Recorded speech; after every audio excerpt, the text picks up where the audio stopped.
we're in Portland, Maine, and we're going to show you the fun things you can do here. Our first stop is Maine Narrow Gauge Railroad. The train we'll be riding is a narrow gauge, which means the track is only 2 feet wide. For $5 more, you can buy a first class ticket, which includes padded seats, a drink, and a snack.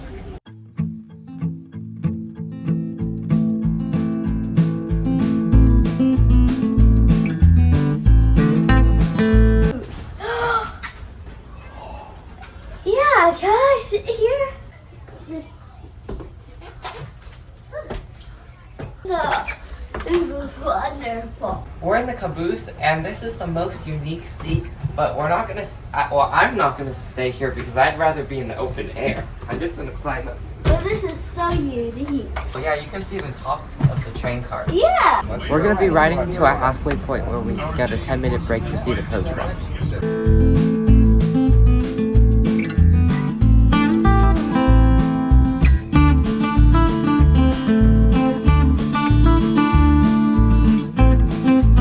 We reached the end of the rail where we get to come out for 8 to 10 minutes. This is a bridge that got burned down in 1984 by arsonists.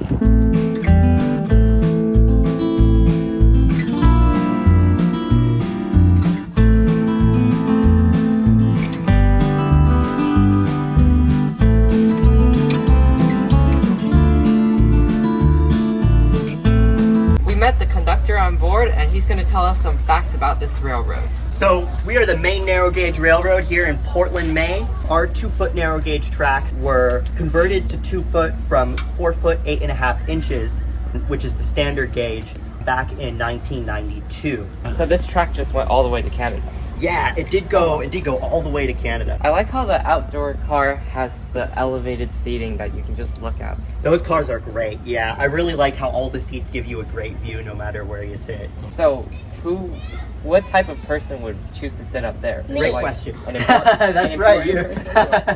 It used to be the members of the train operating crew would sit up there, give them a good view of everything that's going on with the train. On some newer cabooses, some types of cabooses would have it actually sort of hang off the side of the train. Oh, that would be there. even cooler. Yeah, and that could give them a view of everything going on the side of the train. Well, thank you, Mr. Benjamin, for being a great conductor. Our next stop is the Victoria Mansion.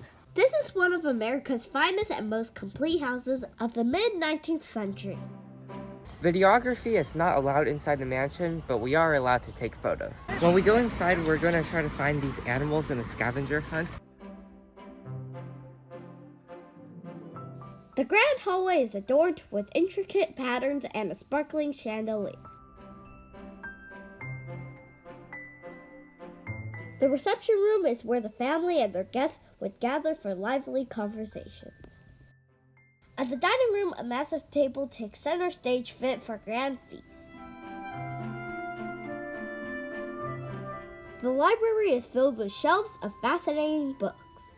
The parlor is where the family would unwind, perhaps enjoy music.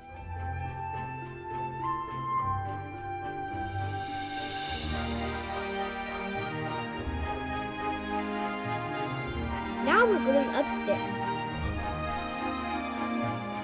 There's a lot of beautiful stained glass and sculptures.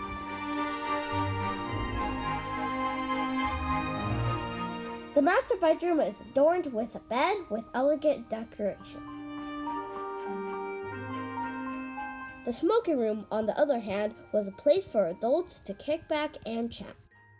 The sitting room is where the family spent quality time.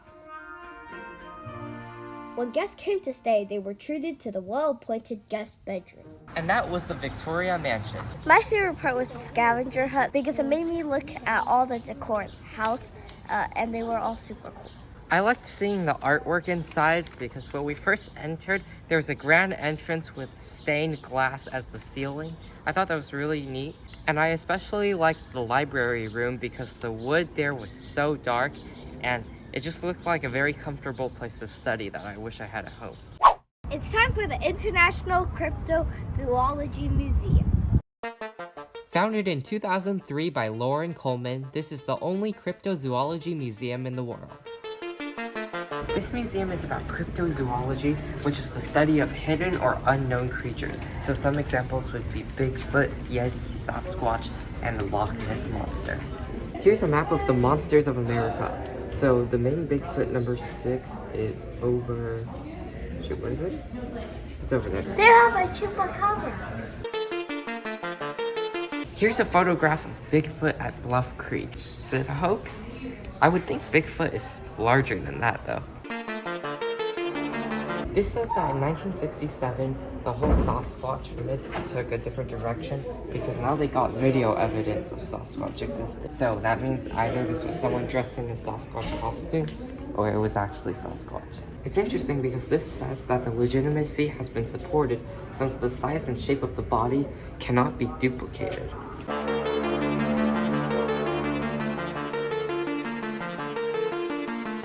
The Sasquatch's stride length would be around 48 inches, which is 4 feet.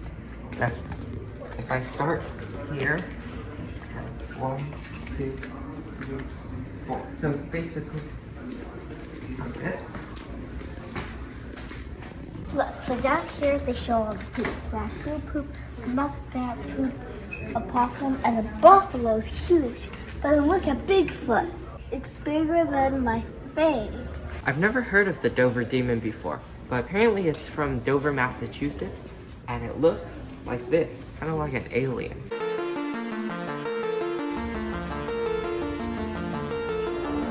It's jackalope. It's so big and fluffy. Here's a skeleton from a mermaid.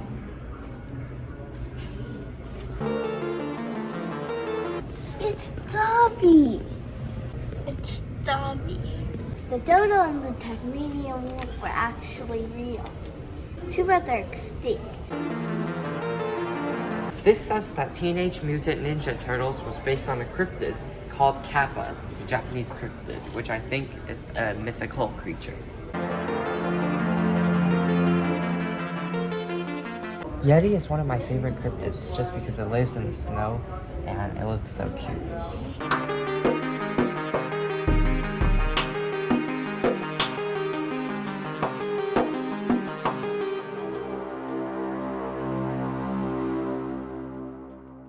And that is the International Cryptozoology Museum. My favorite part was seeing all the different creatures around the world. My favorite creature is obviously Bigfoot. He's so big and he has a big foot. I liked looking at the maps and also learning about the recording of Bigfoot. On to our next stop. Now we are at the Maine Historical Society Museum. This place preserves and shares the story of the Pine Tree State.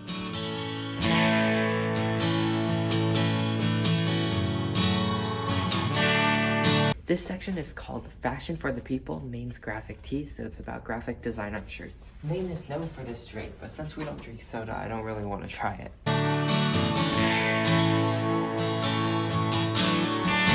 Now we're going to tour the Wadsworth-Longfellow House.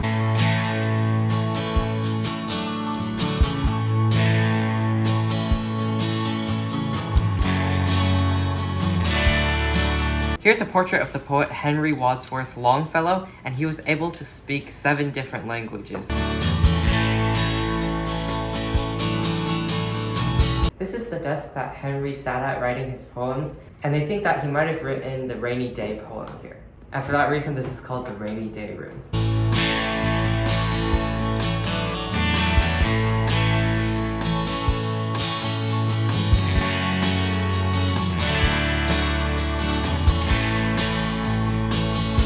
This note says it's a closet. I like the notes in this house. Wait, is there gonna be like a skeleton here? Or No, something? but there's another note on the inside if you open it up. Okay. Told you.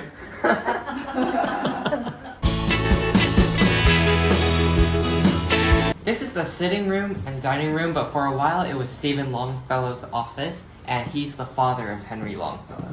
It says here, everyone who ever sat on this chair is now dead. Play it safe and remain standing. This is the china closet, and it's where Henry liked to sit and write when he was a child. Now they leave papers for visitors to write their own poems or messages.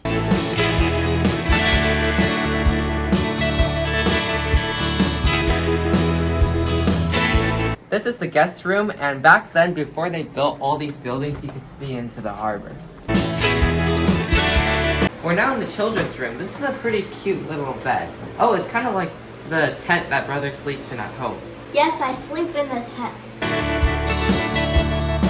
When Henry was 13, he wrote The Battle of Lovell's Pond, which was his first published poem, and I think he wrote it on this table. I like how this house still has all the original artifacts. I finished my poem. Everything except the first 2 lines is about this house. Portland, Maine is insane.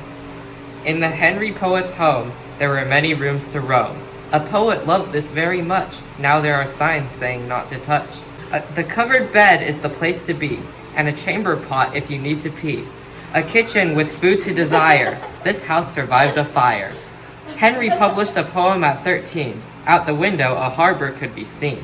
Now don't sit down on the chair, because everyone who did is no longer here. Our next stop is Maine Jewish Museum.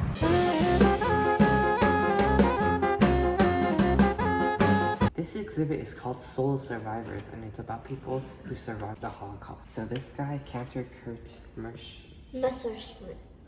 Yeah, he went to Auschwitz, and he said that what they were served there was water and rotten food, such as cabbage or potatoes that were darkened, so they were unedible, and if you ate them, you would die.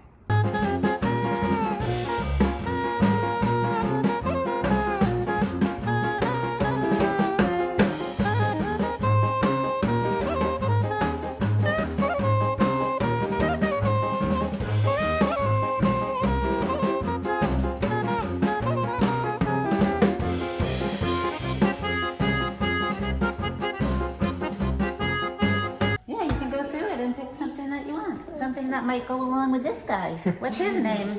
His name is Harry. Harry? Harry. He looks like he's hairy. And that is the Maine Jewish Museum. I really like looking at all the people's kind of like diaries in the 3rd floor. I liked how they had a synagogue on the 2nd and 3rd floors. And this is a great free place to visit when you're in Portland.